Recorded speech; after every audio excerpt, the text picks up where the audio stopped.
Un stagiaire l'autre jour m'a posé cette question. Mais pourquoi je n'aime pas les serviettes en toilettage?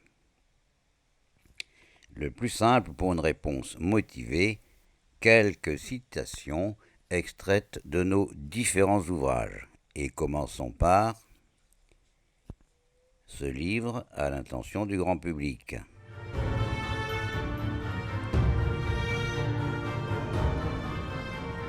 On peut lire dans ce livre: Or les serviettes ont à peu près tous les défauts. Il faut les laver après chaque usage, ce qui finit par être un poste coûteux, d'autant qu'elles sont très vite à remplacer. Mais plus grave, il est impossible de leur appliquer un lavage qui garantisse que certains germes, comme ceux de la teigne par exemple, en sont réellement éliminés. La seule façon d'éliminer la teigne serait de faire passer à la serviette un séjour de plusieurs heures de suite dans un autoclave à 100 degrés, ce qui garantirait une serviette rapidement inutilisable.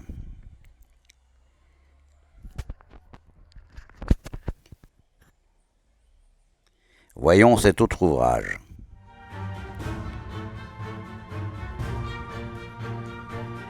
Si rien de ce que je viens de décrire n'est accepté, vous pouvez toujours recourir aux serviettes. Mais attention, les serviettes usagées devront obligatoirement être lavées après usage et ne jamais servir à des chats différents, et moins encore à des humains.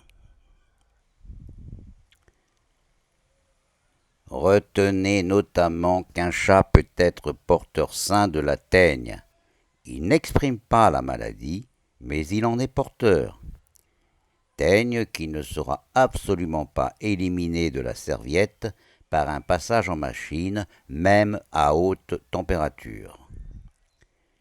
Utiliser une telle serviette par la suite pour un chien, ou pire pour un humain, peut conduire à de très sérieux déboires. La teigne est une vraie teigne et restera cramponnée dans votre serviette que vous croirez faussement propre. La réalité des serviettes est que le mieux serait de pouvoir s'en passer.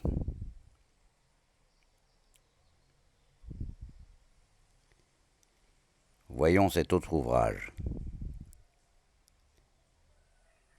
Il ne faut pas seulement se méfier de l'eau au moment de la douche ou du bain, il faut tout autant craindre ses mauvais effets ensuite.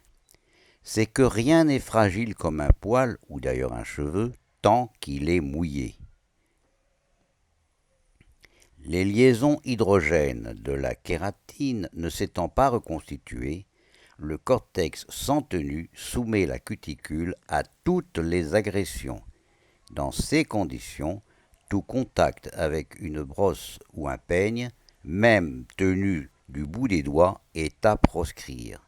De même, est-ce une immense sottise que de soumettre dans ces conditions la cuticule au frottement inconsidéré d'une serviette énergique. Rien ne peut mieux lui nuire. Si vous êtes une personne inconditionnelle de la serviette éponge, procédez avec le pelage des chiens comme il faut le faire avec les cheveux féminins. Emballez le pelage dans le nombre de serviettes qu'il faudra. Une seule suffit pour les dames et pour les chiens de petite taille. En vous gardant bien de tout massage ou autre mouvement de frottement, laissez le phénomène dit de capillarité produire ses effets. Inutile de nuire, l'eau prendra toute seule le chemin de nos serviettes, par capillarité précisément.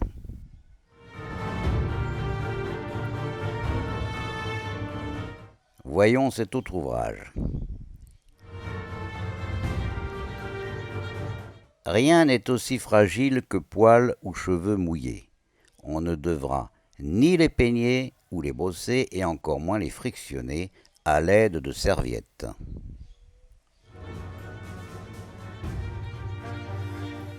Enfin, notre petit dernier.